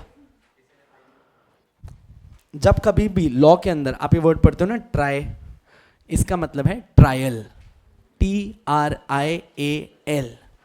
ट्राई का मतलब होता है ट्रायल, TRIAL। ट्रायल का मतलब कोर्ट आपके ऊपर कोर्ट की प्रोसीडिंग चलाएगा, ठीक है। इस ट्राई का मतलब कोशिश नहीं, the court is going to try and punish. इसका मतलब कोर्ट आपके खिलाफ केस भी चलाएगा प्रोसीडिंग के रूप में और आपको पनिश भी करेगा, इररिस्पेक्टिव ऑफ द फैक्ट। अच्छा, एक सेकेंड, कोई फॉरेनर आके यहां पे क्राइम करेगा तो अपन उसको पनिश नहीं करेंगे क्या? करेंगे, irrespective of the fact that the person who had committed the crime is an Indian national or a foreigner, doesn't matter. If you are on my soil, if you are in India, आपने कुछ भी गलत किया, Indian laws आपके ऊपर applicable होंगे। Sure? This is called intra-territorial jurisdiction because the submission to the jurisdiction of the court is by virtue of the crime being committed within the Indian territory. इसमें court आपके ऊपर क्यों आ रहा है? क्योंकि क्राइम कहां हुआ है? मेरे देश में हुआ है। If it is in India, it is bound to be intra territorial jurisdiction, doesn't matter किसने किया। श्योर है? अच्छा, एक क्वेश्चन जिसका आंसर भी नहीं दूंगा, सस्पेंस, ठीक है, आराम से सुनना। हाँ, सस्पेंस वाला क्वेश्चन भाई। Vikas sir got a dog. Dog कौन सा है? Great Dane. Anyone knows great Dane dog? सुना है आपने कभी? It's as good as a danger dog. आपने छेड़ दिया तो वो छेड़ेगा आपको। Sure enough? बहुत बढ़िया। विकास सर ने उसको हंटर डॉग की ट्रेनिंग दिलवाई है। हंटर डॉग मतलब just on an instruction Hunt करेगा वो, just on an instruction Hunt करेगा वो। And he is an amazing dog, बहुत ही डिसिप्लिन, बहुत ही बढ़िया. हाउएवर एक दिन उसका मूड खराब हो गया, बाहर निकला और विकास सर के एक दुश्मन के पीछे भागा. ठीक है, नहीं हरी सर की बात नहीं कर रहा मैं, एक जनरल बात चल रही है. दौड़ा, पीछे दौड़ा रफ्तार में, पकड़ा और मार दिया. और उसके बाद बाकायदा वापस आके बैठ के खुद ही का हाथ से खुद का पट्टा बांध के चिल बैठा हुआ है. ठीक है, एकदम कैसे किया वो मुझे नहीं पता, but that dog killed another person. इसे कहते हैं कुत्ते की मौत. ठीक है, एकदम. अब ये जो कुत्ते की मौत आई, इसके लिए हरी सर की फैमिली विकास सर पे नहीं, कुत्ते पे केस करना चाहती है. विकास सर पे नहीं, कुत्ते पे केस करना चाहती है कि पहली बात, ऐसे पागल कुत्तों को पागल खाने में डालो. ठीक है, और पनिश करो, प्लस कॉम्पनसेशन चाहिए. ठीक है, मैं वापस बोल रहा हूं, केस किस पे करना है? डॉग पे. ठीक है, अरे भाई यार मेरी मर्जी, मेरे को लगता है इसमें विकास सर का हाथ नहीं. कुत्ता पागल हो गया, विकास सर क्या करेंगे? पागल तो कोई भी हो सकता है भाई. मुझे केस करना है कुत्ते पे, कर सकता हूं कि नहीं? जो लोग कहते हैं नहीं, क्यों नहीं? जो लोग कहते हैं हाँ, कैसे मेरे भाई? अच्छा ट्रेनिंग, अच्छा मान लो वो कुत्ता जाहिल था, बस ट्रेनिंग हटा देता है. हाँ नहीं, पर ignorance of law is no plea.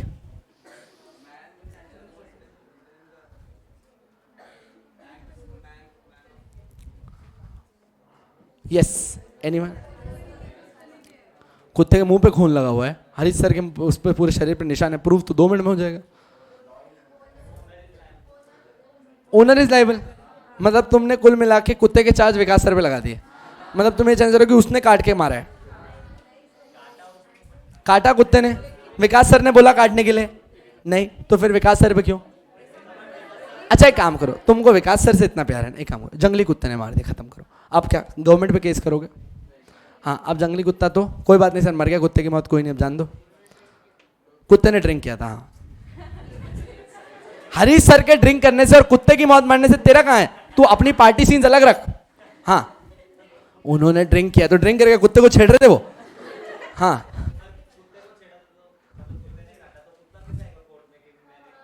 कुत्ते को पकड़ना है, हम चाह रहे हैं कि कुत्ते को पकड़ के खत्म कर दो, वरना और किसी को काटेगा. मतलब क्या लोग हैं यार, कुत्ते पे डिस्कशन कर रहे हैं बैठ के इतना. और कुछ लोग तो मतलब एविडेंस ढूंढने निकल गए कि सिचुएशन क्या थी, हरीश सर उस टाइम क्या कर रहे थे, है ना?